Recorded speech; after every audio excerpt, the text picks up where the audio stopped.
A terapia hormonal da menopausa, ou THM. Pois bem, há décadas que este é um tema delicado. De um lado, um alívio incrível para muitos sintomas. Do outro, uma sombra de dúvida, especialmente depois de um famoso estudo de 2002 ter levantado alarmes sobre o risco de cancro da mama. Mas a grande questão sempre foi: será que estamos a meter todas as terapias no mesmo saco? Hoje, vamos fazer algo diferente. Vamos espreitar o que acontece lá dentro, ao nível dos nossos genes, quando dois tipos de hormonas muito diferentes entram em cena. E isto leva-nos à pergunta de $1 milhão. Será que a origem das hormonas, se vêm de uma fonte sintética ou são idênticas às que o nosso próprio produz, faz mesmo alguma diferença a nível celular? O estudo que vamos analisar hoje não se fica por meias respostas. Vai direto ao nosso código genético para tentar descobrir a verdade. Ok, mas para percebermos o verdadeiro impacto desta investigação, temos de dar um passo atrás. É preciso entender o dilema que há anos paira sobre este tema, deixando muitas pessoas e até médicos sem saber bem o que pensar. A verdade é esta: a THM funciona, e funciona muito bem para imensos sintomas. Só que em 2002 o estudo Women's Health Initiative, o famoso WHI, caiu que nem uma bomba. Os resultados associavam uma das combinações hormonais mais usadas a um maior risco de cancro da mama. E claro, o pânico instalou-se e o uso da terapia caiu a pique.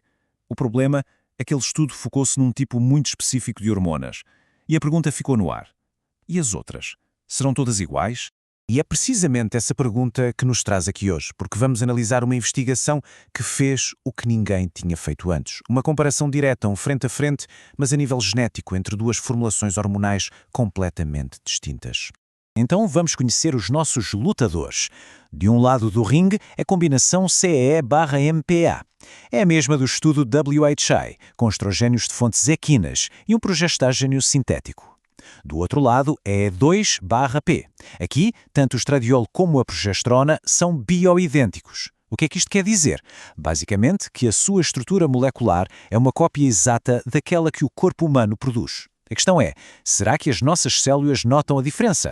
O que torna este estudo realmente inovador é a abordagem.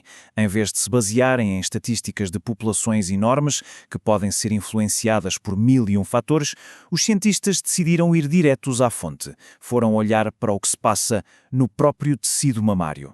E como é que fizeram isto? Bem, o método é bastante engenhoso.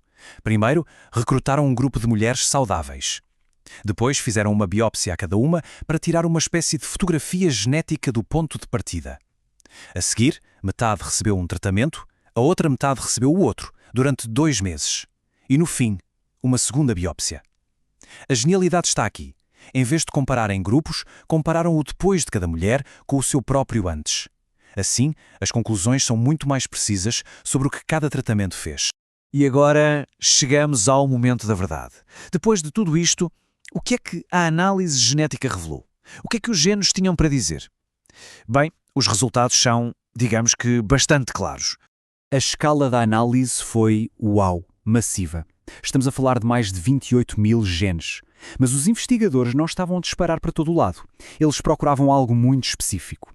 Que interruptores genéticos, já conhecidos por estarem ligados ao cancro da mama, é que cada um dos tratamentos ligava ou desligava. E aqui está. O resultado é impressionante. No grupo que usou a combinação sintética, a CEE/MPA, foram ativados ou alterados 198 genes associados a tumores mamários. 198? Agora, olhem para o outro lado. No grupo com as hormonas bioidênticas, a E2/P, apenas 34.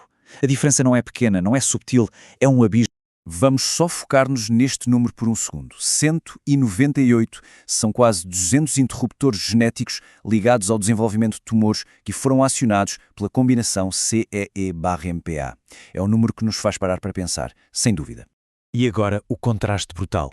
34. A diferença é de quase 6 vezes.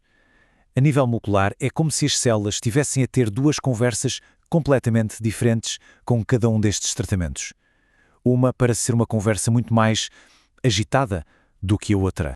Mas os cientistas foram mais longe. Não queriam só ver os interruptores ligados, queriam saber que programa é que esses interruptores estavam a correr. E o resultado foi inequívoco. O programa biológico chamado carcinoma da mama foi ativado de forma muito, mas muito mais intensa no grupo da CE/MPA. E não, isto não foi por acaso. A certeza estatística disto é esmagadora. Ok, tudo bem, os números são grandes, mas que genes são estes afinal?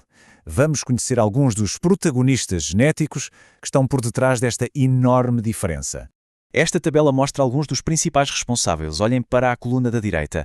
Ela mostra o quão mais forte foi o efeito da terapia sintética. Reparem, para o gene PRL, o efeito foi mais de 13 vezes maior. Para o MKI67, um conhecido marcador de proliferação celular, mais de 5 vezes. Isto não são ajustes finos, são mudanças gigantescas na forma como as células se estão a comportar. Vamos pegar no MKI67 como exemplo. Pensem neste gene como o acelerador da divisão celular. Quanto mais ativo ele está, mais depressa as células se multiplicam. O facto de ele ter disparado de forma significativa apenas no grupo da CEE/MPA é uma pista molecular muito forte sobre o que se passa no tecido mamário. E esta citação do artigo científico resume tudo na perfeição. Aquele valor P pequenino no fim é a linguagem da ciência para dizer que a probabilidade deste resultado ser um mero acaso é, praticamente zero. É o mais próximo de uma certeza que a ciência consegue ter. Então, o que é que isto tudo quer dizer no final do dia? Lembram-se do estudo WHI, que encontrou um risco maior em grandes populações? Pois bem, este novo estudo dá-nos uma possível explicação molecular do porquê. De repente já não é só uma estatística. É uma diferença biológica real, que podemos ver no nosso próprio ADN e que pode muito bem estar na raiz dessa diferença de risco. E para terminar, nada melhor do que as palavras dos próprios autores do estudo. A conclusão deles é direta e sem rodeios. A terapia CEDAPMAT provocou uma regulação mais adversa dos genes ligados ao cancro da mama. Esta investigação, claro, não acaba com o debate, mas coloca na mesa uma peça do puzzle que é incrivelmente poderosa e que nos mostra de forma bastante clara que, a nível molecular, nem todas as terapias hormonais parecem ser criadas da mesma forma.